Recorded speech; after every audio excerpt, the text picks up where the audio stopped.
InsyaAllah kita mula dengan Ummul Quran Al-Fatihah. A'udzubillahi minasyaitonirrajim. Bismillahirrahmanirrahim. Alhamdulillahi rabbil alamin arrahmanir rahim maliki yaumiddin. Iyyaka na'budu wa iyyaka nasta'in. Ihdinas siratal mustaqim. Siratal ladzina an'amta 'alaihim ghairil maghdubi 'alaihim waladdallin. Amin. A'udzubillahi samil 'alim minasyaitonir rajim. Bismillahirrahmanirrahim. Innal hamdalillah nahmaduhu wa nasta'inuhu wa nastahdihi wa nastaghfiruh wa na'udzu billahi min shururi anfusina wa min sayyiati a'malina. May yahdihillahu fala mudilla lahu wa may yudlil fala hadiya lahu. Asyhadu an la ilaha illallah wahdahu la syarika lahu wa asyhadu anna Muhammadan abduhu wa rasuluh. Qala rabbi shrah li sadri wa yassir li amri wahlul 'uqdatam min lisani yafqahu qawli. Rabbi zidni ilman. Amma ba'd. Assalamualaikum warahmatullahi wabarakatuh. Alhamdulillah, pertama-tama kita panjatkan syukur kepada Allah Subhanahu Wa Taala. Dengan keizinan Allah kita dapat bertemu pada petang ini. Alhamdulillah, kita bersyukur dengan kita memperdalamkan lagi ikhlas kita kepada Allah Subhanahu Wa Taala. Ikhlas ini maknanya kita buat sesuatu, kita tidak melihat balasan-balasan duniawi, tidak melihat balasan-balasan yang ukhrawi. Jadi kita tidak berhajatkan kepada yang itu. Yang itu semua Allah bagilah. Tapi nak sebut bagaimana kita buat hanya kerana Allah semata-mata, itulah ikhlasnya yang paling tinggi sekali. Iaitu kita buat sesuatu kerana Allah semata-mata. Jadi maknanya Allah lah yang akan bagi, dia nak bagi apa. Jadi kita betulkan niat-niat kita supaya segala yang kita lakukan itu benar-benar ikhlas. Kerana ikhlas itulah yang menjadi roh kepada amalan kita, dan amalan kita itu termasuklah semua sekali lah. Kita dengan pekerjaan kita, kita dengan pelajaran kita, kita dengan kawan-kawan, kita dengan keluarga, kita dengan mak ayah, anak-anak dan sebagainya. Semua kita nak kena benar-benar ikhlas kepada Allah, insya-Allah. Maknanya kalau berlaku apa-apa pun kita tidak mudah berubah. Jadi kita mulakan dengan tajdid. Kita mentajdidkan iman kita. Kita membaca syahadah. Yang pertama kita minta Allah supaya buang syirik, buang syirik dan jauhkan murtad. Yang kedua, kita minta Allah supaya kita hidup bersama Islam dan perjuangan Islam. Yang ketiga, kita minta Allah matikan kita dalam keadaan kalimah syahadah, dan matikan dalam keadaan Islam. Bismillahirrahmanirrahim. Bismillahirrahmanirrahim. Bismillahirrahmanirrahim. Asyhadu an la ilaha illallah wa asyhadu anna Muhammadar Rasulullah.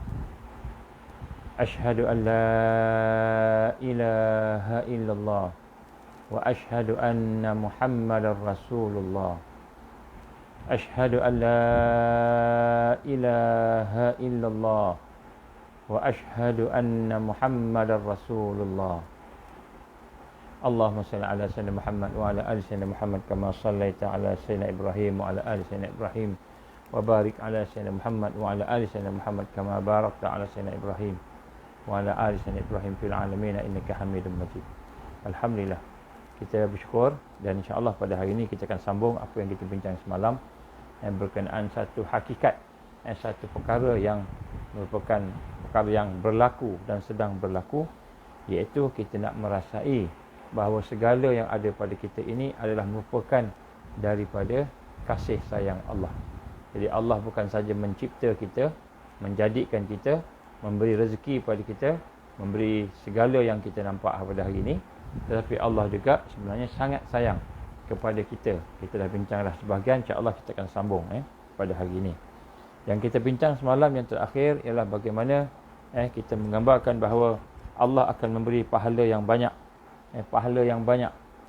Walaupun amalan yang kita lakukan itu adalah amalan yang sederhana, amalan yang sikit, tapi Allah bagi pahala yang banyak, berganda-ganda. Contohnya seseorang itu bila dia mengucapkan di pagi-pagi hari, raditu billahi rabba wa bil islami dina wa bi Muhammad nabiyya wa rasulah. Kan, aku redha Allah sebagai Tuhan aku redha Islam sebagai agama aku, dan aku redha Muhammad sebagai nabi, sebagai nabi dan rasul. Maka kita lihat bila kita baca yang itu tiap-tiap pagi, kita baca sekali ke 3 kali ke, maka kalaulah Allah izin kita mati, maka Allah akan redha kepada kita, Allah akan redha kepada kita. Jadi ini hadis riwayat Imam Ahmad, Imam Abu Daud.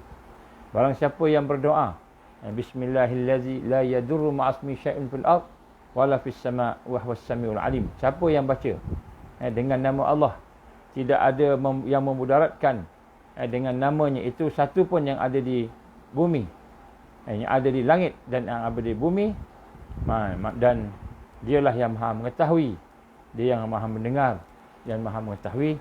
Kalau dibaca 3 kali setiap pagi setiap petang, maka pada hari itu tidak akan ada gangguan.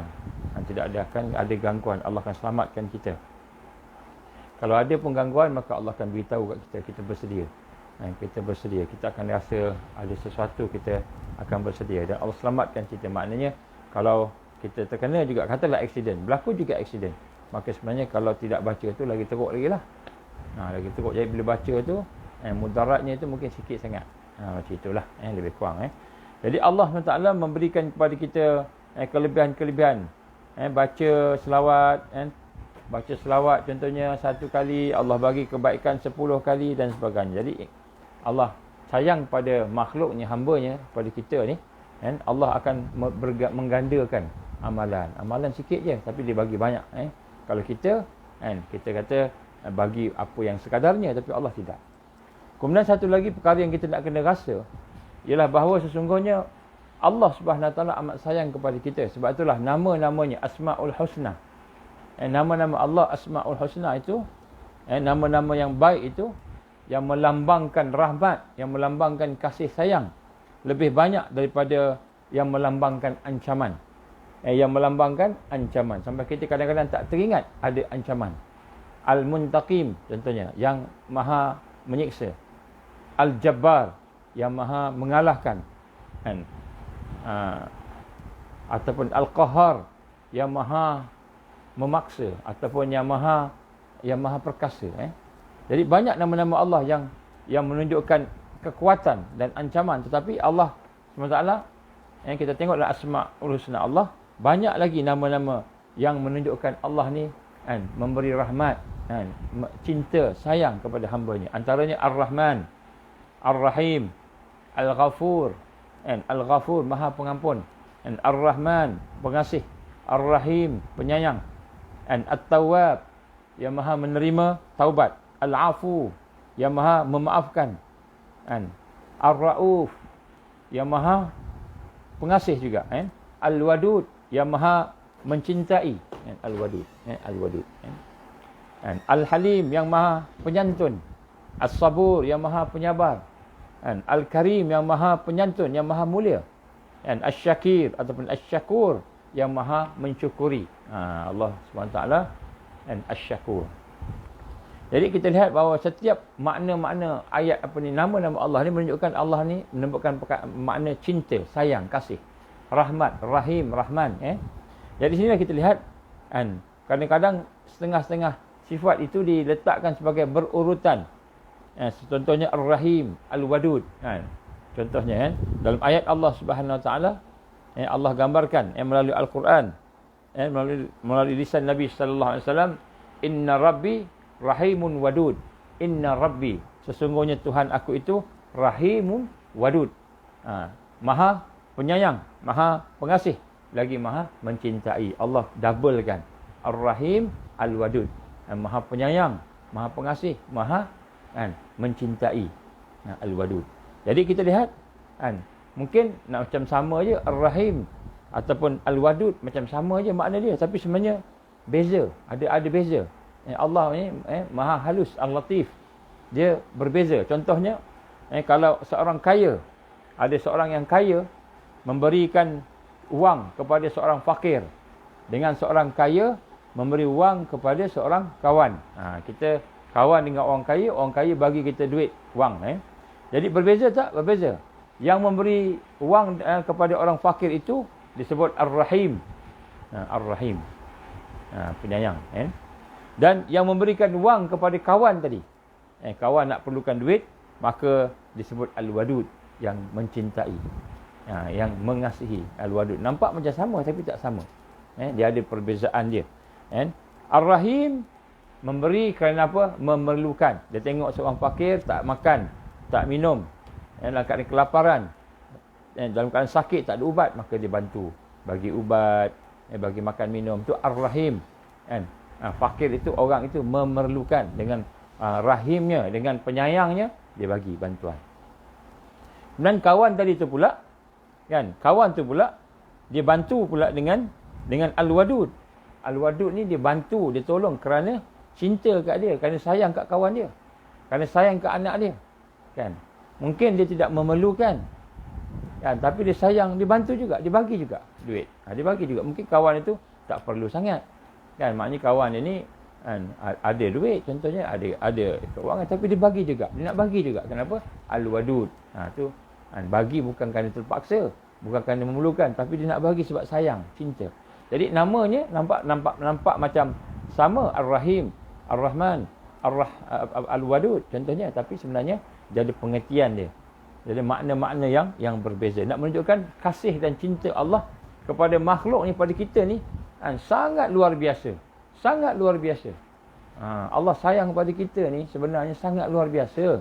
Sebab itulah bagi mereka yang benar-benar memahami akan hal ini, sudah tentulah tidak sampai hati dia. Tidak sampai hati dia untuk nak apa? Untuk dia nak kita kata tak ingat Allah, tak syukur ke Allah, tak sampai hati. Kenapa? Allah sayang kat kita. Jadi sebab itulah adanya Ar-Rahman, Ar-Rahim, inna Rabbi Rahimu Wadud. Sesungguhnya Tuhan aku ni Rahim dan Wadud. Al-Rahim, Al-Wadud. Jadi sinilah kita lihat bagaimana apabila Allah Taala mencintai kita, Al-Wadud. Al-Wadud. Jadi Allah amat-amat mencintai, melimpahkan kasih sayangnya. Jadi nama Allah sendiri pun banyak daripada rahmat, memberi kasih sayang. Sebab tu kalau kita berdoa kita sebut nama Allah, Ar-Rahman, Ar-Rahim, sebut. Kalau kita rasa kita buat salah banyak sangat pun tak apa, sebut. Sebut sebab Allah suka. Dan Allah suka orang yang sebut sifat-sifat Rahman, Rahim. Ya Allah, ya Allah, sesungguhnya aku banyak buat dosa. Aku ulang banyak kali dosa ni, ya Allah, contoh kan. Ya Allah, aku banyak buat dosa, aku banyak kelemahan, contohnya kita minta ke Allah. Dan Engkau layak untuk menghukum aku atas kelemahan tu. Tetapi Engkau lah yang Maha Penyayang, Engkau yang Maha Pengasih, Engkau yang Maha Pemurah, ya Allah. Aku minta Engkau ampunkan aku, ya Allah. Allah ampunkan. Allah ampunkan. Sebab apa Allah ampunkan? Sebab kesalahan, kejahatan tu sifat kita, makhluk. Kebaikan, rahmat tu sifat dia. Kita jahat sebab kita jahat, sebab sifat kita jahat, makhluk lemah. Dia sifat dia baik, Ar-Rahim, dia akan mengutamakan sifat dia. Dia yang Maha Agung. Dia Maha Agung. Sebab tu mintalah ke Allah. Kita minta ampun kat dia, mintalah. Jangan kita putus asa. Kita dah buat juta kali dah salah. Tak apa, minta selagi kita menyesal. Kita minta, kita menyesal. Ar-Rahman, Ar-Rahim, Al-Afu, Al-Ghafur. Allah sentiasa mengampunkan, memaafkan kita. Baik. Kemudian yang keenam di sini, disebut kat sini ialah Allah memang menyuruh kita. Allah memerintah kita. Kadang-kadang Allah paksa kita. Kadang-kadang Allah paksa kita. Allah memerintahkan kita untuk berdoa. Jadi kita memang disuruh berdoa. Doa ni ibadah. Doa ni tanda kita hamba pada Allah. Kita perlukan sesuatu, mintalah ke Allah. Sebab Allah sayang kita. Macam kita nak jadi anak manja lah, kita kata kan. Seorang anak yang manja dengan mak dia, dengan bapak dia. Kecil-kecil ni manja sangat. Mintalah apa nak minta. Kalau nak cakap macam budak-budak pun tak apa. Macam anak-anak kita kecil-kecil kan. Ibu baik kan. Ibu, anak kita umur 3 tahun. Ibu baik kan. Ibu suka tolong orang kan. Dipuji kita kan. Ibu selalu buat benda-benda yang baik. Ibu nak aiskrim, gitu kan. Nak aiskrim kan. Jadi bila kita kata nak aiskrim tu, ibu tak boleh tolak. Dah tak boleh tolak dah. Walaupun kan baru lepas makan aiskrim. Alah, ibu kan baik. Sekali-sekali je kan. Along dah puasa tadi kan. Ini nak rasa lagi kan. Tak bagus minum makan manis banyak-banyak, tak apa. Makan manis banyak-banyak ni. Nanti Along exercise keluar peluh, habislah. Dia pujuk kita kan. Jadi macam itu kita dengan Allah SWT ni, nak menunjukkan sifat kehambaan kan. Kita nak manja dengan Allah, minta dengan Allah, rendah diri dengan Allah. Macam seorang budak kecil minta kat mak dia kan. Jangan kita minta doa tak ada perasaan. Sebab Allah perintah kita untuk berdoa. Setiap kali kita ada keperluan, maka kita berdoa. Allah berfirman, Ud'uni astajib lakum. Kamu doalah pada aku akan perkenankan. Allah akan perkenankan doa kita. Allah ni sayang kat kita, dia perkenankan doa kita ni. Itu adalah satu kewajipan. Sebab dia dah sayang kat kita, dia dah wajibkan diri dia nak akan bagi. Maknanya Allah Subhanahu Wa Taala ni kan, bukan saja maha kaya, maha hebat, tetapi dia akan perkenankan doa siapa yang berdoa. Itu sifat Allah Ar-Rahim, itu Al-Karim kan, yang maha menyegerakan pemberian, yang maha mulia. Al-Karim ni ada banyak dia punya ciri-ciri. Saya pernah bincang tentang Al-Karim ni kan, sifat Allah ni, nama Allah ni. Maka barang siapa yang meminta kepada Allah, maka barang siapa yang tidak meminta, kata Nabi SAW, ni hadis riwayat Imam Tirmizi. Siapa yang tak berdoa, tak minta pada Allah, dia perlukan sesuatu, dia nak sesuatu, dia perlukan sesuatu, tapi dia tak minta ke Allah, dia buat aja, dia usaha aja, terus tak minta ke Allah, maka Allah akan marah kat dia. Macam kita lah, kita sayang sangat ke anak kita. Anak kita nak ambil barang kan, terkial-kial nak ambil tinggi. Barang tu kat atas alamari, dia tak sampai, dia panjat lah apa, terkial-kial. Kita pergi ke dapur, nak apa ni kita kan, nak ambil barang atas tu. Kenapa tak cakap dengan ibu kan, cakap dengan Umi? Kenapa tak cakap ibu? Nanti ibu tolong ambil kan. Tak apalah, tak nak susahkan ibu. Tak boleh, nanti jatuh barang. Kita marah pula dia. Jadi Allah marah kalau kita tak minta kat dia. Sebab dia sayang kat kita. Dia sayang kat kita, tiba-tiba kita tak nak minta kat dia. Marah dia.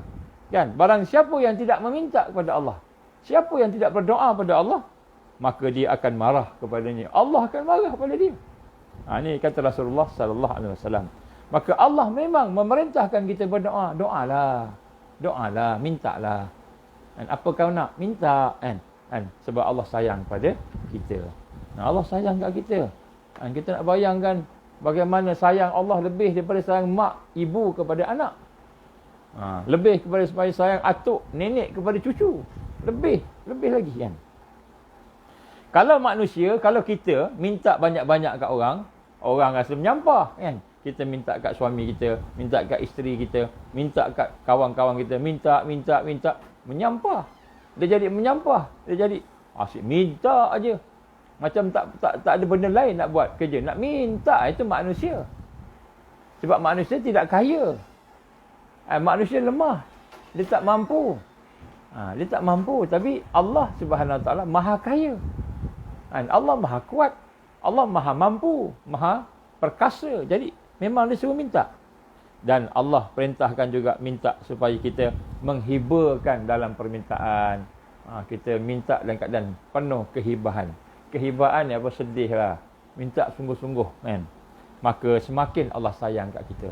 Ya Allah, merayu kat Allah. Dengan penuh kehibaan. Allah perintah kita merayu kat dia dengan hibah sebab dia sayang kat kita.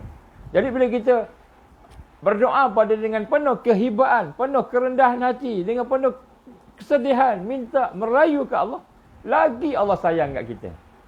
Dia dah sayang. Dia sayang daripada kita, bukan sayang main-main macam kita sayang kat boleh main-main. Tak. Sayang Allah ni sayang. Memang betul-betul sayang.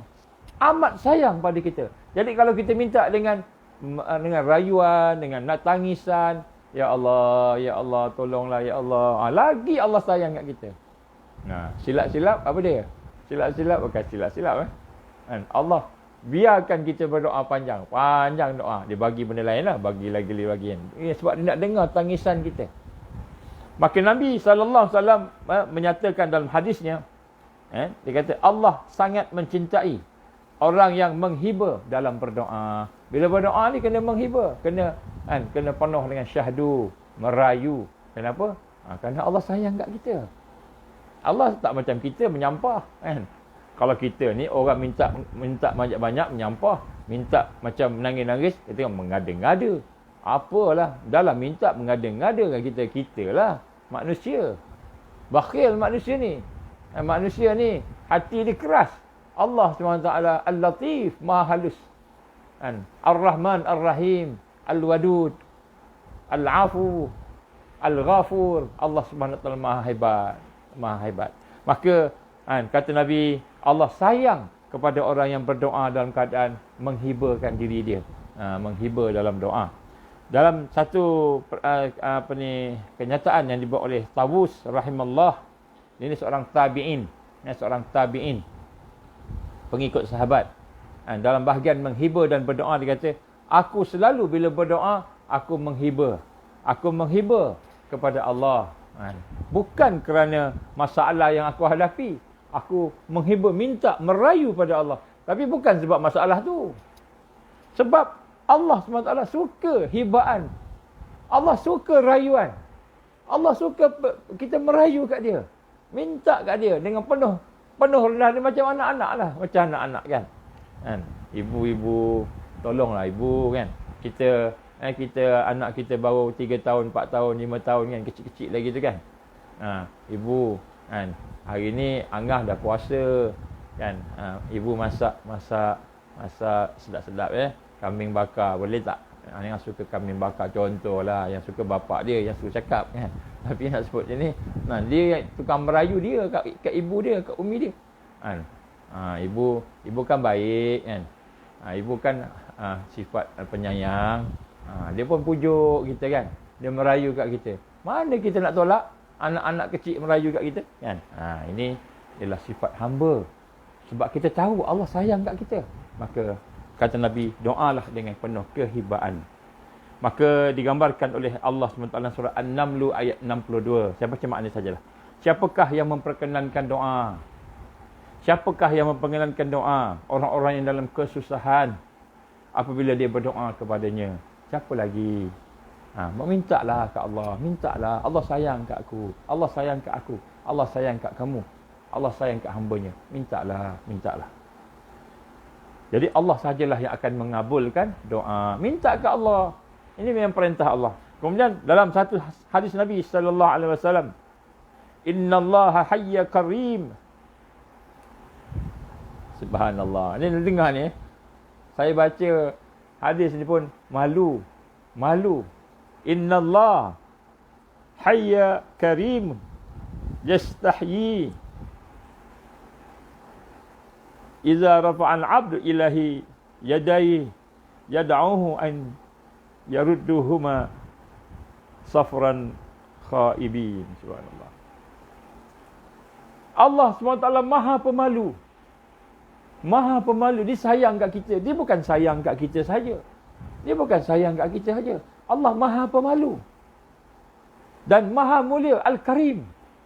Maknanya Al-Karim juga yang Maha menyegerakan doa. Mempercepatkan doa. Sebab tu kalau kita baca doa, kalau nak kita, Ya Allah, Ya Karim. Ya Allah, Ya Karim. Karim ni mana? Yang Maha Mulia. Ya Allah, segerakanlah. Tapi kalau Allah tak segerakan, bukan maknanya Allah tak nak bagi. Tapi Allah nak bagi yang lebih baik. Itu sifat Allah. Dia nak bagi yang lebih baik. Kita doa je. Tugas kita doa, minta. Itu ibadah. Apa kata Nabi SAW? Allah SWT Al-Hayya Al-Karim. Allah SWT Maha Pemalu. Dan Allah Maha Mulia. Al-Karim. Dia malu jika hambanya menadahkan kedua tangan berdoa. Lalu hambanya kembali dalam keadaan kosong. Tak ada apa-apa. Kita berdoa, tak dapat apa-apa. Allah malu. Sebab apa Allah malu? Allah sayang. Macam kita lah, anak kita minta apa-apa ya, anak kita sayang, kecil-kecil comel-comel rotel, yang minta macam-macam kat kita kan. Jadi kita tak nak bagi kat dia pun tak sampai hati. Tak sampai hati. Kita panggil tak sampai hati. Allah malu. Jadi mintalah ke Allah. Allah sayang kat kita. Ini tanda Allah SWT sayang kat kita. Dia akan memperkenankan doa kita. Doa ni istajib lakum. Doalah kepada aku akan perkenankan. Dan Allah akan perkenankan. Bukanlah mungkin Allah perkenankan apa yang kita minta. Sebab Allah sayang pada kita. Dia tak perkenankan apa yang kita minta. Dia perkenankan apa yang lebih baik daripada apa yang kita minta. Kita minta apa? Minta kaya. Allah bagi lebih baik daripada kaya. Jadi Allah ni sayang sangat. Tapi kita tak perasan. Dan Allah SWT selalu memberikan ketenangan pada hamba-Nya. Allah memberikan ketenangan pada hamba-Nya. Ni juga tanda Allah sayang. Kita susah-susah sebagainya. Allah bagi ketenangan. Kan? Bagaimana dalam surah Al-An'am ayat 54. Tuhanmu telah menetapkan atas dirinya kasih sayang. Dalam tata hadis Nabi SAW yang diriwayatkan oleh Bukhari dan Muslim. Saya baca maknalah Ketika Allah menyelesaikan penciptaannya. Ketika Allah mencipta kita semua. Dan menulis di atas arash. Dan Allah SWT memerintahkan di Lauh Mahfuz. Tulis, kalam, menulis. Tentang qada dan qadar dia. Maka sesungguhnya rahmat aku mendahului azab aku. Maka Allah SWT mentakdirkan kepada hamba-Nya, terutamanya hamba-Nya beriman, yang Islam. Kita ni insya-Allah yang beriman, yang Islam. Allah mendahulukan rahmat-Nya ke atas azab. Bagi yang memang kurang ajar, yang memang melawan Allah, yang memang mensyirikkan Allah, itu memang Allah SWT tidak inilah yang memang dia memilih begitu kan. Tapi bagi orang beriman Islam, Allah mengutamakan rahmat dia. Maka dalam ayat yang lain, Allah menggambarkan dalam surah Al-Baqarah ayat 185. Yuridullahu bikumul yusra, wala yuridu bikumul usra. Allah menghendaki kemudahan pada kamu dan tidak menghendaki kesukaran. Jadi bila Allah bagi kita satu perkara, sebenarnya bukan Allah nak susahkan kita. Tapi Allah nak bagi sesuatu yang baik bagi kita. Ada satu perkara yang kita rasa jahat, tak baik, tapi sebenarnya itu baik pada kita. Ada perkara yang kita rasa tak baik, baik. Ada rasa kita baik, tak baik. Jadi Allah Maha mengetahui. Allah mengendakkan kebaikan pada kita, kemudahan pada kita. Wala yuridu bikumul usra. Allah tak mahu memberi kesusahan pada kita. Wallahu yuridu an yatubu alaikum. Dan Allah Subhanahu Wa Taala menerima taubat kamu. Kita buat salah, banyak buat salah, banyak buat dosa, banyak kelemahan, banyak sangat. Allah terima taubat kita. Ampun ya Allah, ampun ya Allah. Allah ampunkan. Kita ingat Allah tak ampunkan. Allah ampunkan. Tapi menyesal, minta sungguh-sungguh dengan penuh kebenaran. Sedih kita minta ke Allah. Jujur kita minta, ya Allah ampunkan ya Allah. Aku dah terlanjur, ya Allah. Ada orang dah berzina. Ada orang dah minum arak. Ada orang dah buat sesuatu yang jahat. Dosa besar. Mensyirikkan Allah. Jumpa bomoh, percaya kat jin. Mensyirikkan Allah. Ada orang bunuh orang. Ada orang dah bunuh orang. Kan? Dah bunuh orang. Banyak dosa, banyak apa kan. Dia minta ampun ke Allah. Penuh penyesalan. Allah ampunkan dosa. Allah ampunkan dosa. Kena bertaubat lah. Kena bertaubat. Tapi kalau dosa dengan manusia ni, kita kena minta juga kemaafan daripada dia kan. Kita mengambil hak dia. Tapi nak Allah ampunkan. Dan Allah SWT yuridullah an yukhaffifa ankum wa khulqi wa khuliqa. Dan Allah menghendakkan keringanan kepada kita. Jadi satu ketika kan berlaku perang Uhud. Perang Uhud. Jadi dalam perang Uhud ni kita tahu cerita dia kan. Rasulullah cedera, sahabat-sahabat cedera, ada yang mati. 70 orang mati, kalau tak silap saya 70 orang mati. Betul, 70 orang syahid. Kemudian penat kan, letih, cedera. Jadi bila habis tu kan, balik ke Madinah, balik ke rumah masing-masing. Oleh kerana terlalu letih sangat, lelah sangat. Dan kemudian kematian pula 70 orang sahabat meninggal, termasuk Hamzah radhiyallahu anhu tu meninggal juga. Maka kan, sahabat-sahabat dan Nabi tak tenang. Rasa tak tenang lah sebab letih. Dah lah letih. Lepas tu kan, ada yang meninggal, sahabat-sahabat orang dikasihi meninggal. Maka Allah pujuk. Allah pujuk kan, orang beriman. Dia kata apa? Wala tahinu wala tahzanu wa antumul a'lau in kuntum mu'minin. Allah pujuk. Turun ayat ni. Ayat tu turun. Kan? Allah pujuk Nabi, Allah pujuk sahabat-sahabat. Sayangnya Allah. Bukan Allah sebut apa? Bukan Allah sebut kan, tidak patut kan, kamu mengingkari qada qadar aku, rasa tak tenang dengan qada qadar aku, dah tetapkan kekalahan ke, tetapkan kematian ke. Kan? Allah tak sebut macam tu. Ayat Allah. Allah tak marah kepada sahabat-sahabat Nabi sendiri sebab kan, rasa letih, rasa tidak tenang lepas peperangan Uhud. Tapi Allah pujuk kan, ala tahinu wala tahzanu, janganlah kamu kan rasa lemah, janganlah kamu rasa rendah, janganlah kamu rasa down. Kita down lah, jangan kamu down kan. Wala tahzanu, janganlah kamu sedih. Wa antumul a'lau, sesungguhnya kamu lebih tinggi, kamu lebih hebat, kamu lebih mulia. In kuntum mu'minin, sesungguhnya kamu orang-orang beriman. Jadi Allah pujuk. Allah pujuk sahabat-sahabat. Maka bila ayat tu sampai, Nabi pun sebut, bacakan ayat tu pada sahabat-sahabat. Ni Allah pesan kat kita ni.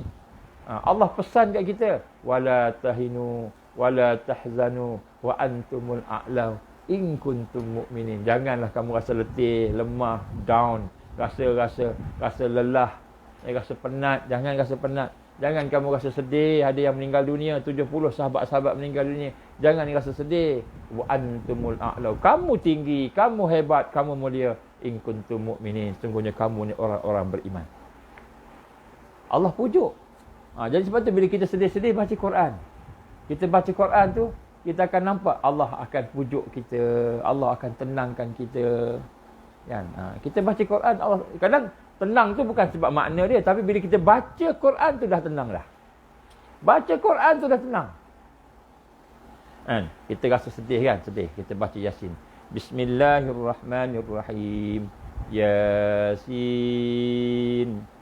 Wal Quranil Hakim. Kita membaca sampai habis kan. Kita habis baca tu hati dah tenang lah. Tak tadi try lah. Tadi cuba. Bismillahirrahmanirrahim. Alhamdulillahi rabbil alamin. Ar-Rahmanir-Rahim. Yang kita baca Fatihah. Maliki yaumiddin. Hati sedih. Hati sedih. Kita baca Al-Quran. Tiba-tiba hati kita tenang. Rasa seronok. Rasa kan. Dipujuk oleh Allah. Allah pujuk kita. Allah pujuk kita. Ini Allah sayang kat kita. Sebab tu bila kita sedih, janganlah kita setakat menangis saja. Setakat kita buat benda-benda yang nak tenangkan diri, pergi lari jauh-jauh, merajuk daripada orang, tak mau. Jangan. Rugi kita. Bila kita sedih, patah balik pada Allah. Baca Quran. Bismillahirrahmanirrahim. Alhamdulillahi rabbil alamin. Ar-Rahmanir-Rahim. Maliki yaumiddin. Mengalir air mata. Air mata mengalir. Kenapa? Tengah sedih. Tapi hati tenang. Allah memberi ketenangan kepada orang beriman. Sebab Allah sayang.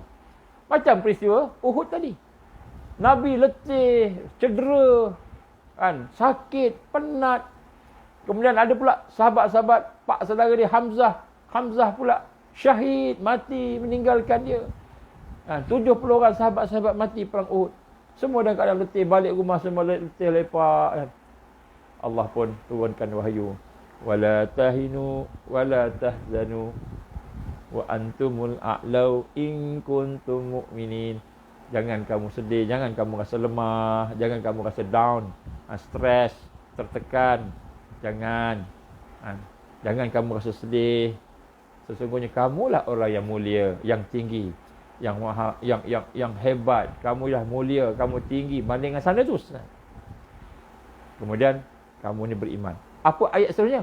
Tengok saya baca Jika kamu pada perang Uhud, ni Allah pujuk Allah pujuk. Pada perang Uhud tu, jika kamu mendapat luka, kamu cedera, Rasulullah SAW cedera, luka, maka sesungguhnya orang kafir pun pada perang Badar dulu pun mendapat luka juga. Mereka pun luka juga. Mari kalau kita luka, kita cedera, orang kafir pun luka cedera juga. Dan masa kejayaan dan kehancuran itu, kami pergilirkan di antara manusia agar mendapat pelajaran. Allah pujuk. Ini Allah sayang kat kita. Jadi sebab tu bila kita ada apa-apa tak tenang, baca Quran. Dekat dengan Allah, berzikir la ilaha illallah, la ilaha illallah. Hasbi rabbi jallallah, ma fi qalbi ghairullah. Bacalah Hasbi rabbi jallallah, cukuplah Allah Tuhan aku. Cukuplah Allah yang maha besar, yang maha hebat, maha agung. Ma fi qalbi ghairullah, tidak ada apa pun dalam hati aku melainkan Allah. Sedih-sedih baca Hasbi rabbi jallallah, nak nasyid-nasyidkan pun tak apa. Kita patah balik pada Allah, maka Allah akan memberikan ketenangan. Macam mana Allah beri ketenangan? Hati kita rasa lega, rasa tenang, rasa bahagia walaupun susah. Baca Quran. Kita baca Quran, Allah bagi kita ketenangan.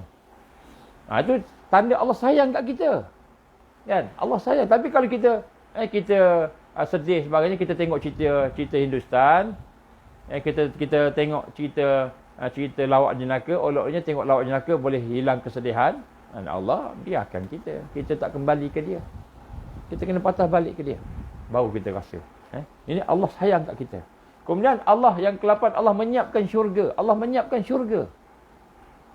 Allah SWT, kan, kita susah, kita sedih, kita sakit, kita penuh kesusahan, maka Allah siapkan syurga untuk kita. Apa syurga ni? Saya bacakan makna dia. Hadis Bukhari Muslim.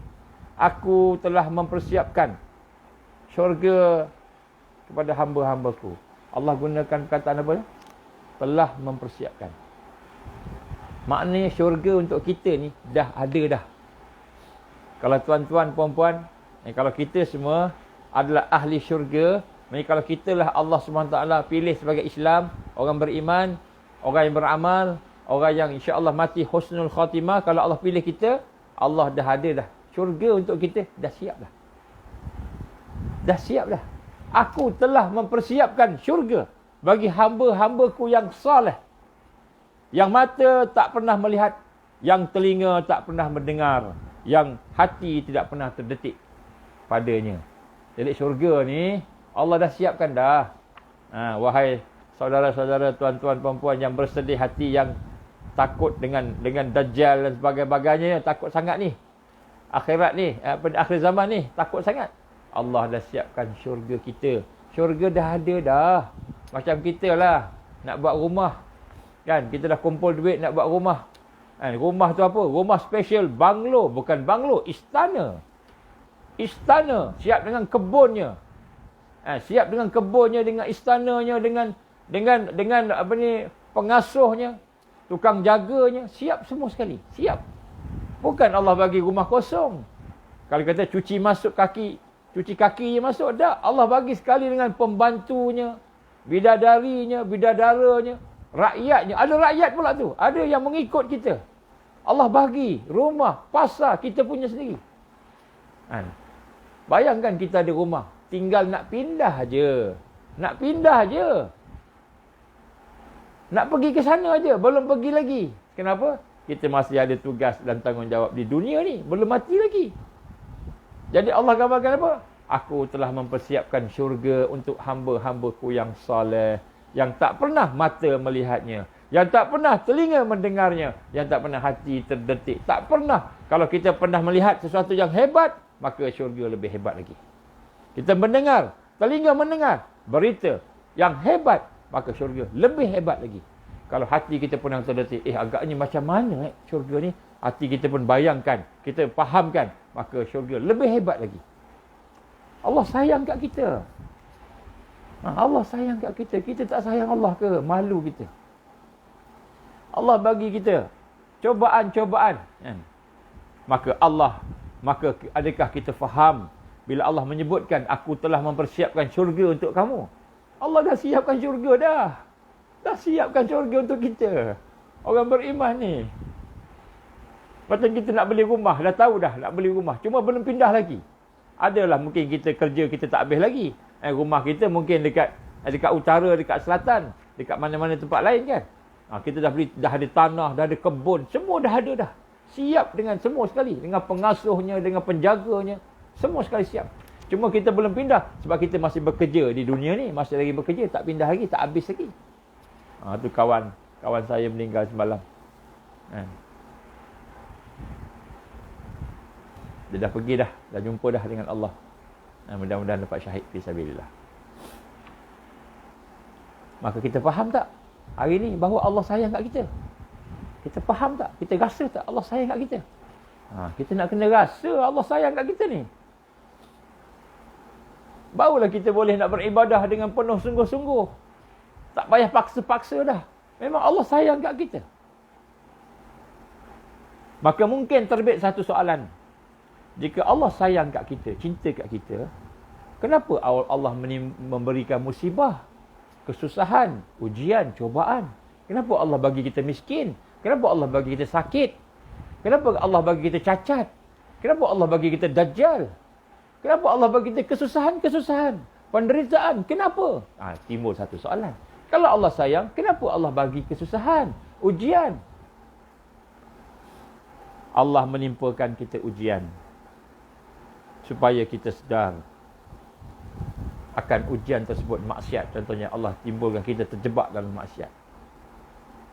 Supaya kita ada kesedaran dan kita jauhkan daripada maksiat. Dan ini adalah sayang Allah pada kita. Allah ceburkan kita dalam maksiat. Kita sedar, ya Allah, maka kita pun kembali kepada Allah. Itu sayang Allah. Allah menimpakan cobaan kepada kita sebab Allah nak menghapuskan kesalahan kita. Kita ada kesalahan tak? Banyak kesalahan kita. Banyak dosa kita, banyak kelemahan kita. Maka Allah nak hapuskan kesalahan kita. Allah nak hapuskan. Sebab orang yang salah ni memang kena bakar dalam neraka Allah. Siapa yang salah, yang dosa, tidak bertaubat, maka Allah akan bakar dia. Dan Allah tak mahu bakar kita. Allah tak mahu menjadikan kita terseksa dalam neraka Allah. Maka Allah nak selamatkan kita, maka dia berikan kita ujian, sakit, dia berikan kita miskin, dia berikan kita tak ada kerja, susah nak makan, dia berikan kita orang boykot kita, orang fitnah kita. Maka Allah nak hapuskan kesalahan kita. Allah nak hapuskan kesalahan kita. Inilah tanda cinta Allah pada kita. Kemudian Allah memberikan ujian kepada kita, cobaan, supaya Allah SWT mengingatkan bahawa nikmat itu daripada dia. Kerana nikmat itu daripada dia, maka kita pun mencukuri dia. Tiba-tiba Allah ambil sakit, kesihatan kita, sakit kita. Tiba-tiba Allah ambil kekayaan kita. Kekayaan kita, kita pun miskin. Tiba-tiba Allah Ta'ala mengambil apa-apa yang ada pada kita. Baru kita sedar nikmat dia daripada Allah. Bila daripada Allah, kita pun syukur balik kat dia.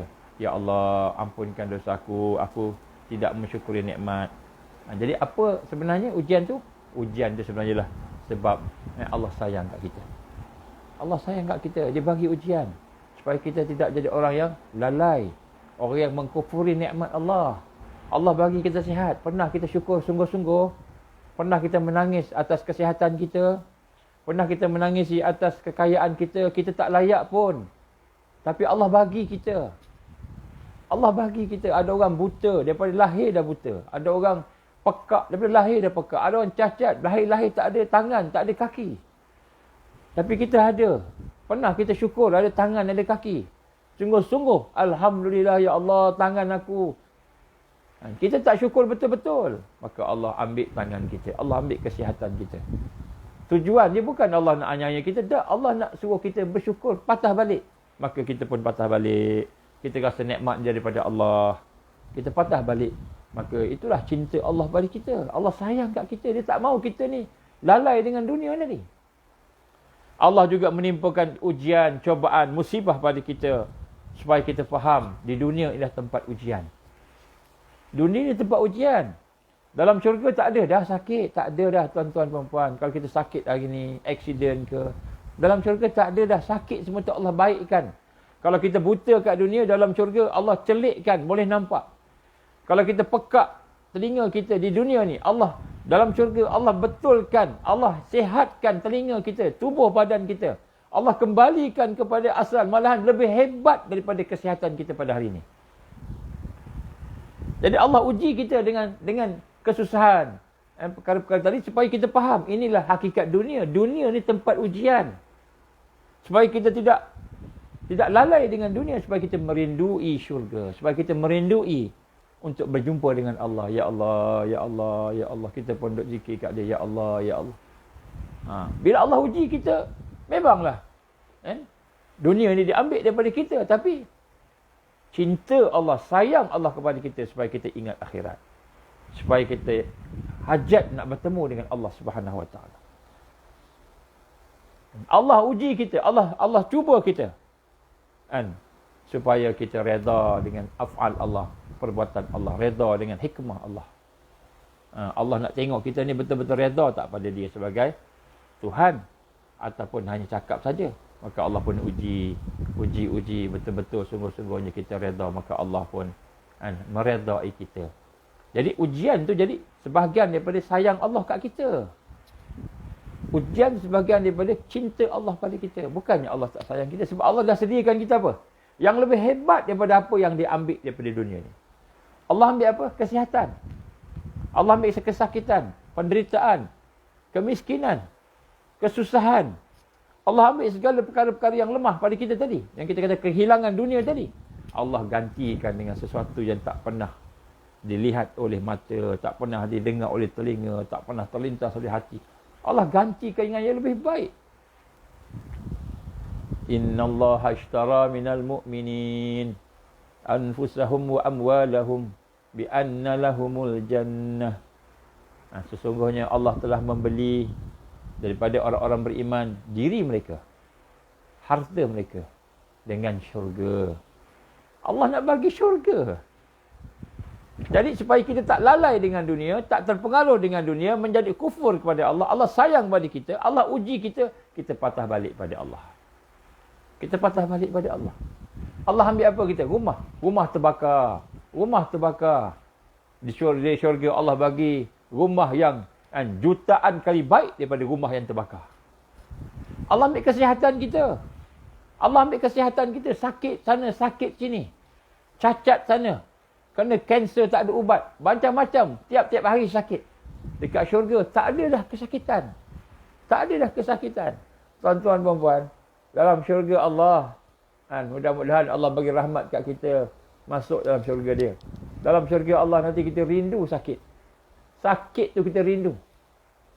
Nak buang air besar, kita rindu nak buang air besar. Sakit perut. Dalam syurga tak ada sakit perut. Kalau di sini, bila Allah bagi sakit, inilah peluang kita nak tunjukkan, ya Allah, aku sabar, ya Allah, aku sabar. Ya Allah, aku reda, ya Allah, aku reda. Betapa nikmatnya kita boleh betul-betul mengabdikan diri kepada Allah di dunia ni. Allah bagi kita susah. Ya Allah, aku sabar, ya Allah, aku sabar, ya Allah, berilah kekuatan, aku sabar, aku reda, aku reda. Dalam syurga tak ada dah. Tak ada dah ni. Masa kat sinilah kita berpeluang untuk kita membuktikan betul kita ni hamba Allah. Betul kita ni beriman pada Allah. Dalam syurga dah tak ada. Nanti masuk syurga kita semua kenyang, makan sebagainya. Tiba-tiba teringat dulu aku, bila kita makan. Orang tu tak ada tangan bila aku makan. Dulu aku kat dunia tak ada tangan. Allah uji aku dengan potong. Tangan kena potong. Kaki kena potong. Tak ada tangan, tak ada kaki. Ya Allah. Hari ni kau bagi aku tangan, kaki. Alhamdulillah ya Allah, terima kasih ya Allah kan. Ya Allah, dulu masa aku tak ada tangan, tak ada kaki, sempat juga aku rasa keluh kesah. Ya Allah, ampunkanlah. Dalam syurga pun kita minta ampun ke Allah. Jadi bila Allah SWT memberi kesusahan, sebenarnya Allah sayang kat kita. Bukan sebab Allah tak sayang kat kita. Maka cinta Allah SWT akan menghalang kita berdiri lama di dalam yaumul hisab. Subhanallah. Allah redha kat seseorang, Allah sayang kat seseorang, maka Allah pimpin dia, bimbing dia sehingga dia mati dalam keadaan yang terbaik, dan kemudian dia masuk dalam alam barzah, masuk di dalam alam mahsyar, di padang mahsyar. Tak payah tunggu lama, terus masuk syurga, masuk tanpa hisap. Masuk tanpa hisap. Orang yang Allah sayang, Allah akan panggil, tak payah berdiri lama-lama. Wahai hamba-hambaku, siapakah mereka yang mencintai aku? Aku cinta kat dia. Engkau cinta kat aku, yang mencintai aku. Bangun. Kemudian, wahai hamba-hambaku yang mencintai aku, apakah engkau perasaan kau nak jumpa dengan aku? Kami nak rindu nak jumpa engkau ya Allah, tapi kami takut dekat dunia banyak dosa, banyak lemah. Tapi kami rindu nak jumpa kat engkau ya Allah, ya Allah. Maka ketahuilah pada hari ini, aku mengharamkan neraka pada kamu. Kamu masuklah dalam syurga. Dengan rahmatku masuk syurga. Seorang yang sayang kat Allah, yang rindu kat Allah ni, masuk syurga tanpa hisap. Tanpa hisap. Orang yang benar-benar mencari redha Allah ni, cinta kepada Allah, dia berjuang, dia beramal, dia bersusah payah, menahan, sabar dengan ujian-ujian tadi. Maka Allah SWT tidak mahu dia berdiri lama dekat padang mahsyar. Tak mahu. Allah sayang kepada kita. So Allah menghalang manusia-manusia yang sayang tadi itu berdiri lama di padang mahsyar. Dia mencintai kita dan tak rela kita mendapat kecelakaan ketika di padang mahsyar, berhenti lama di padang mahsyar. Maka Allah panggil. Masuk syurga tanpa hisap. Macam mana dia boleh masuk syurga tanpa hisap? Dia masuk syurga tanpa hisap sebab dia sabar. Sebab dia sabar dengan ujian Allah tadi. Allah bagi dia ujian, dia sabar. Dia tahu Allah sayang kat dia. Dia sabar.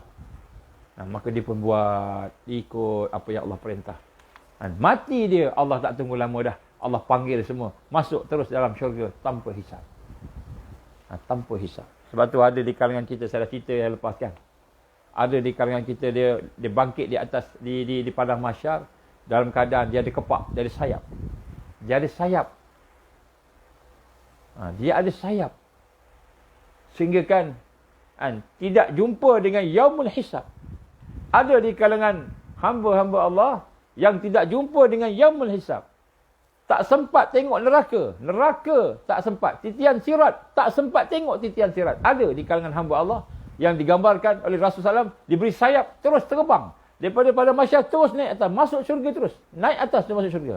Maka malaikat heran tanya. Kamu nampak tak yaumul hisab? Tak ada. Kamu nampak tak titian sirat? Tak ada. Kamu nampak tak api neraka? Tak ada. Masuk. Hanya orang yang Allah sayang tadi. Ada orang macam itu. Saya dah cerita yang lepas. Dalam kuliah yang lepas. Jangan sebut kat sini. Allah sayang kepada kita. Sebab itulah. Dalam ayat Allah SWT, surah Az-Zumar ayat 10. Apa Allah gambarkan? Sesungguhnya hanya orang-orang yang bersabarlah yang akan dicukupkan pahalanya tanpa hisap, tanpa batas. Siapa yang bersabar, maka Allah akan cukupkan pahala dia. Tanpa hisap, tanpa batas. Orang yang bersabar, maka dia boleh masuk syurga. Masuk syurga tanpa hisap. Jadi maknanya gambarkan ke sini. Dan Allah uji kita. Kenapa Allah uji kita dengan kesusahan? Supaya kita ni boleh sabar, boleh redha, sabar, redha. Akhirnya Allah bagi kita masuk syurga tanpa hisap. Sebab itulah seorang yang bersabar, walaupun letih, dia sabar. Walaupun susah, dia sabar. Walaupun sakit, dia sabar. Seorang suami bersabar dengan isterinya, tidak mentalakkan isterinya. Di atas kerana isterinya tak talakkan dia. Akan mencapai syurga tanpa hisap. Allah akan uji Allah menguji kita untuk membersihkan kita. Nak membersihkan kita kerana Allah sayang kepada kita. Supaya Allah nak kita masuk syurga dengan secepat mungkin. Maka dia pun menimpakan ujian demi ujian demi ujian. Sehingga akhirnya ujian-ujian itu, kesusahan itu, kepahian itu ditukar kepada nikmat, iaitu syurga Allah, redha Allah. Syurga Allah, redha Allah. Allah sayang kat kita. Jadi kita nak rasa bila kita melihat kesusahan, melihat ujian, melihat ketakutan, ancaman, kita melihat di belakang tu ada Al-Latif, ada sifat Allah yang maha halus, Ar-Rahman, sifat Allah yang maha penyayang, maha pengasih, Ar-Rahim, Al-Wadud, sifat Allah yang maha mencintai kita. Bila melihat kesusahan, jangan nampak susah aja. Kita melihat di belakang tu ada sifat Allah yang maha mencintai kita, yang maha pengasih, maha penyayang. Maka kita pun sabar, ya Allah, sabar, aku sabar, ya Allah, aku sabar, ya Allah, aku redha, ya Allah, aku redha, ya Allah. Kita melihat contohnya ujian kepada Nabi Nuh. Nabi Nuh AS lagi teruk daripada kita, kena uji. Dia dihina oleh kaum dia, kaum hina dia. Dipukul. Sampai terhoyong-hayang, kena pukul. Pengsan, sampai pengsan. Bukan sekali pukul, banyak kali, bertahun-tahun kena pukul, kena hina, kena boikot dengan kaum dia. Tapi dia sabar. Akhirnya Allah SWT selamatkan dia di dunia ini pun diselamatkan dengan musuhnya binasa melalui kapal bahtera dia. Khalilullah Ibrahim AS. Nabi Ibrahim diuji, diboikot, dipukul, kan? Ditangkap, dihina. Dan akhirnya nak dibunuh, dicampak dalam api. Nabi Ibrahim AS. Kita bayangkan, dia seorang-seorang dia. Lain semua lawan dia. Satu negara lawan dia. Dengan raja-rajanya, orang biasa semua lawan dia. Kan? Sampai dia nak dibunuh, dicampak dalam api. Dan dia pun redha, hasbunallah wa ni'mal wakil. Hasbiyallah wa ni'mal wakil.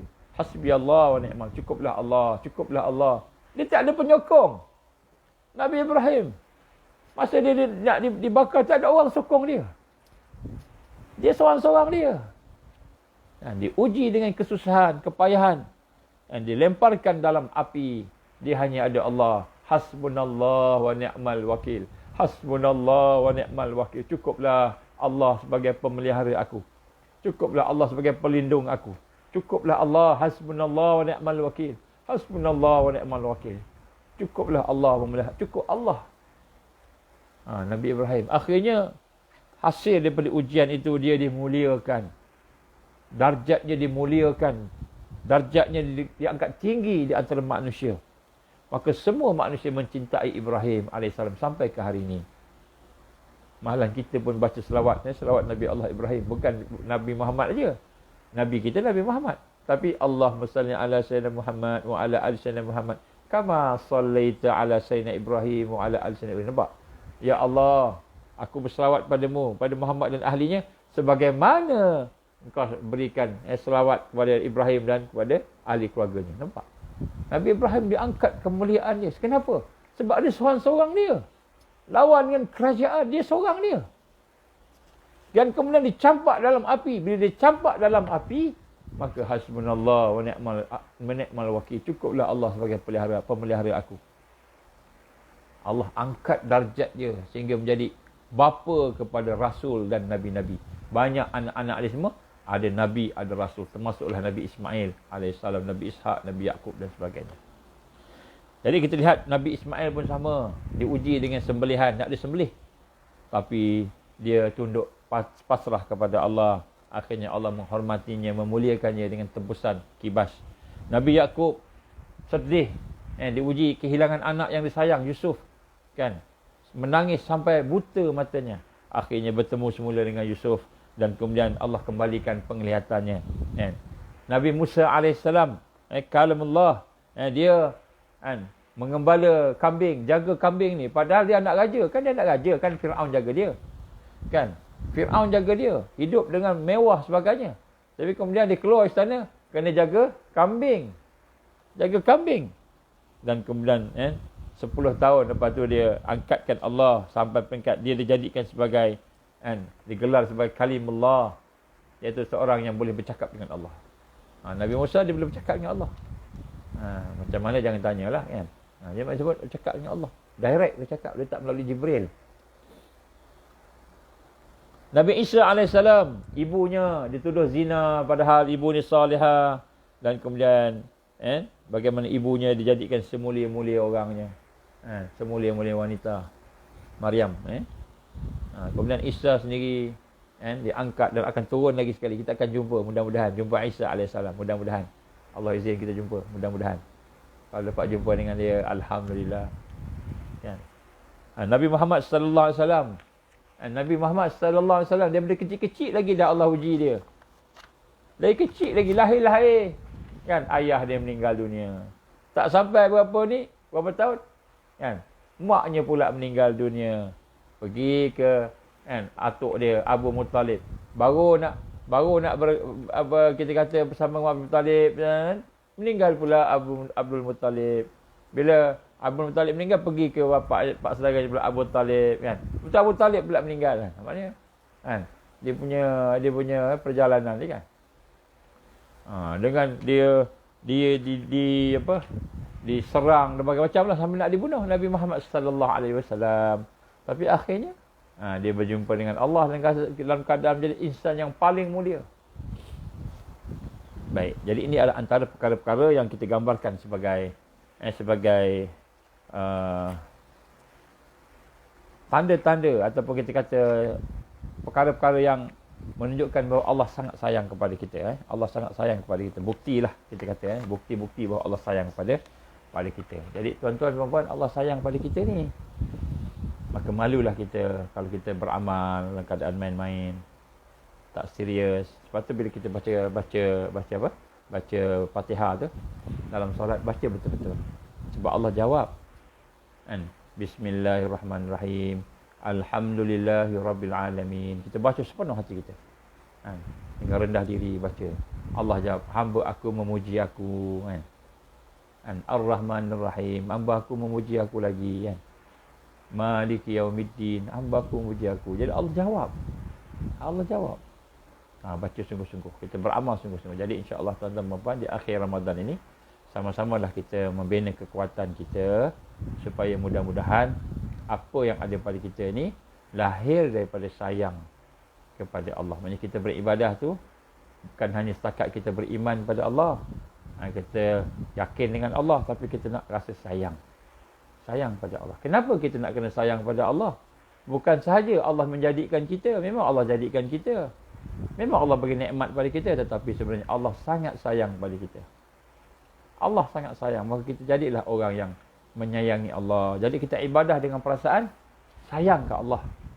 Kita sayang ke Allah, kita rendah diri ke Allah, kita hormat Allah, kita muliakan Allah, kita agungkan Allah. Kan? Kita tunduk pada Allah, kita rasa diri kita memerlukan Allah. Kita berdoa macam anak-anak, kanak-kanak berdoa pada mak ayah dia ataupun meminta pada mak ayah dia kan. Jadi kita buat dan perkara ini insya-Allah akan menyebabkan kita boleh meningkatkan lagi amalan kita. Sebab amalan kita tu dah jadi ikhlas. Dia bukan jadi nak dapat pahala dah. Maknanya tak dapat pahala pun kita buat. Macam gitu kan. Tak dapat pahala pun kita buat. Tak kira malam Lailatul Qadar, tiap-tiap malam Lailatul Qadar. Sebab tiap-tiap malam kita nak beribadah kepada Allah. Tuan-tuan, kalau kita dah mula menanam perasaan cinta pada Allah, maka ibadah akan jadi seronok. Ibadah tidak beban. Kita mengamalkan Islam ni tak beban. Kenapa? Kita sayang ke Allah. Kenapa kita rasa beban hari ni? Sebab kita tak sayang Allah lagi. Kita tak sampai lagi. Maka kita proses diri kita. Saya dah sebut dah tuan-tuan, bukti-bukti Allah sayang kat kita. InsyaAllah jika ada peluang, InsyaAllah esok kita akan sambung. Apakah tanda-tanda Allah sayang pada kita? Tadi tu bukti bagi pada semua. Sekarang ni pada kita, personal kita ni. Apa tanda-tandanya? Maknanya kalau benda ni ada kat kita, maknanya Allah sayang kat kita lah. Maka kita nak kena syukur lagi lah. Kemudian siapakah contoh-contoh orang yang Allah sayang? Jadi insya-Allah besok kita akan bincang itu. Mudah-mudahan kita akan lebih sayang pada Allah. Lagi kita beramal, lagi kita dekat dengan Allah. Sebab kita tahu Allah dah bagi dah tanda-tanda pada kita yang dia sayang kita. Macam katakan Macam apa namanya, kita ni sukakan seorang budak perempuan, katakanlah orang lelaki sukakan perempuan. Perempuan tu pun sukakan kita. Contohlah laki-laki, perempuan ni anak ni masih kecil-kecil lah kan, kita masa sekolah-sekolah tu kan. Kita suka cinta monyet kan, suka. Tiba-tiba dapat surat daripada dia kan. Saya dulu masa sekolah rendah ada juga. Sekolah semua sekolah laki-laki. Sekolah rendah pun sekolah laki, sekolah menengah pun sekolah laki, sampai masa MRSM barulah ada campur laki perempuan. Jadi adik-beradik pula laki-laki semua. Adik bongsu saya yang perempuan seorang. Semua. Jadi saya biasa laki-laki, tak biasa perempuan. Satu hari dapat surat daripada budak perempuan, masa tu darjah 6. Pertama kali dapat surat daripada seorang budak perempuan, sekolah sebelah, sekolah lain. Nak berkenalan kan. Punyalah gelabah masa tu kan. Kita tak biasa dengan perempuan ni. Dalam hidup kita, mak kita je perempuan yang selalu kita kan. Jadi ni apa ni? Budak-budak kawan-kawan semua. Saya ketua pelajar. Bukan. Saya ketua kelas. Kan? Sepatutnya ketua pelajar lepas tu. Kan? Semua keluar. Kau dapat surat. Malunya bukan kemain. Tuan-tuan, sebenarnya Allah dah bagi surat kat kita tau. Allah dah bagi surat kat kita. Allah dah bagi dah surat. Kan? Kalau budak-budak tu panggil surat cinta. Dah bagi dah. Tanda-tanda. Apa tanda-tanda? InsyaAllah kita akan bincang besok. Bila kita tahu tanda-tanda tu, tuan-tuan, tak layak kita untuk tidak sayang Allah. Tak patutlah. Tak patut kita tak sayang Allah. InsyaAllah kita akan bincang besok. Dan kita akan bincang juga siapakah dia orang-orang yang Allah sayang. Contoh-contoh. InsyaAllah. Supaya kita dapat jadi panduan. Model kita insyaAllah. Aku liqali hadza astaghfirullahalazim. Minta maaf tuan-tuan hari ni. Kalau ada apa-apa yang silap, salah, mohon ampun pada Allah. Minta maaf pada tuan-tuan perempuan rahmat Allah insyaAllah. So dalam hari ni, jangan kita takut. Jangan takut dajjal, jangan takut dengan ujian, jangan takut dengan fitnah, jangan takutlah dengan dunia ni, dengan kehilangan dunia, sebab semua tu tanda Allah sayang kat kita. Apa pun yang berlaku, Allah sayang kat kita. Bila Allah sayang kat kita, maka hati kita tenang. Allah bagi kita benda yang nikmat, hati kita tenang. Suka pada Allah. Allah tolong kita bagi benda nikmat. Bila Allah bagi kita susah, kita tenang. Sebab kita tahu kesusahan tu pun sebab Allah sayang kat kita. Maka kita tenang. Hati kita tenang. Kan? Tenang dengan kesusahan. Orang lain semua gelisah. Orang lain semua trauma. Orang lain semua takut. Tapi kita tenang. Sebab apa? Kita tahu yang susah tu pun daripada Allah juga. Allah bagi kita susah. Allah bagi kita sakit. Allah bagi kita menderita. Allah bagi kita ujian-ujian yang susah yang kita tak suka tadi kan. Tapi kita tahu itu datang daripada sayang Allah. Maka kita pun tenang. Jangan kita gelisah. Kalau kita gelisah, kita tak kenal Allah. Kita tenangkan diri kita. Tenang insya-Allah. Bila kita tenang, maka insya-Allah kita akan kuat untuk meneruskan kehidupan kita di atas dunia ini sebagai tempat ujian kita insya-Allah. Wallahu alam. Aku liqauli hadza astaghfirullahalazim li wa lakum. Insya-Allah tuan-tuan dan puan, sama-samalah kita minta pada Allah di akhir Ramadan banyakkan doa supaya kita diberikan oleh Allah kekuatan untuk istiqamah dan berakhir dengan husnul khatimah, berakhir dengan ahsanul khatimah ataupun husnul khatimah. Auzubillahi samil alim minasyaitonir rajim. Bismillahirrahmanirrahim. Alhamdulillahirabbil alamin. Hamdan syakirin, hamdan hamidin. Hamdan yuwafi ni'mahu wa yukafi mazidah. Ya Rabbana lakal hamdu kama yanbaghi li jalali wajhikal karim wa 'azimi sultanik. Allahumma inna nas'aluka ridhaka wal jannatul firdaus. ونعوذ بك من سخطك والنار. اللهم إنك عفو كريم تحب العفو فاعف عنا وانجل المسلمين والمسلمات برحمتك يا أرحم الراحمين. اللهم إنا نسألك لسانا رتيبا بذكرك وقلبا مفعوما بشكرك وبدنا حينا لينا بطاعتك.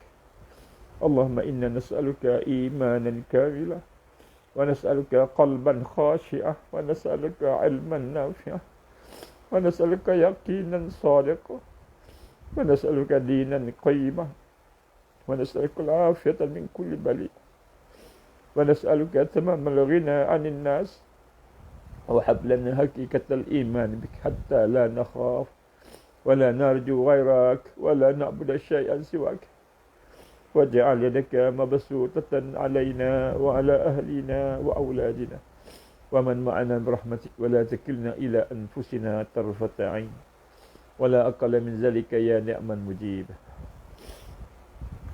ربنا لا تزغ قلوبنا بعد إذ هديتنا وهب لنا من لدنك رحمة إنك أنت الوهاب ربنا هب لنا من أزواجنا وذرياتنا قرة أعين واجعلنا للمتقين إماما ربنا أتمم لنا نورنا واغفر لنا إنك على كل شيء قدير ربنا آتنا في الدنيا حسنة وفي الآخرة حسنة وقنا عذاب النار يا الله يا حي يا قيوم برحمتك نستغيث يا الله يا حي يا قيوم برحمتك نستغيث يا الله يا حي يا قيوم برحمتك نستغيث اللهم اجعلنا من المؤمنين حقا اللهم اجعلنا من المتقين حقا اللهم اجعلنا من المحسنين حقا اللهم اجعلنا من المقربين اللهم اجعلنا من الواسلين اللهم اجعلنا من المحبين اللهم اجعلنا من العارفين اللهم اجعلنا من الصديقين والشهداء والصالحين اللهم اجعلنا من المهديين اللهم إنا نعوذ بك من عذاب جهنم اللهم إنا نعوذ بك من عذاب القبر اللهم إنا نعوذ بك من فتنة المحيا والممات اللهم إنا نعوذ بك من فتنة المسيح الدجال اللهم إنا نعوذ بك من المأسم والمغرم ربنا تقبل دعاءنا إنك أنت السميع العليم وتب علينا يا الله إنك أنت التواب الرحيم وصلى الله على سيدنا محمد وعلى آله وصحبه وبارك وسلم سبحان ربك رب العزة عما يصفون والسلام على المرسلين والحمد لله رب العالمين سبحانك اللهم وبحمدك أشهد أن لا إله إلا أنت أستغفرك وأتوب إليك بسم الله الرحمن الرحيم والعصر إن الإنسان في خسر إلا الذين آمنوا وعملوا الصالحات وتواصوا بالحق وتواصوا بالصبر. InsyaAllah kalau ada rezeki malamnya ada saya cadang nak buat. Nanti tengok macam mana pengumuman ataupun besok pagi insya-Allah doakan ada. Tolong sampai-sampaikan kepada orang, forwardkan, mudah-mudahan dapat rahmat, dapat barakah apa yang kita sama-sama bincang pada hari ini insya-Allah. Wabillahi taufiq wal hidayah. Assalamualaikum warahmatullahi wabarakatuh.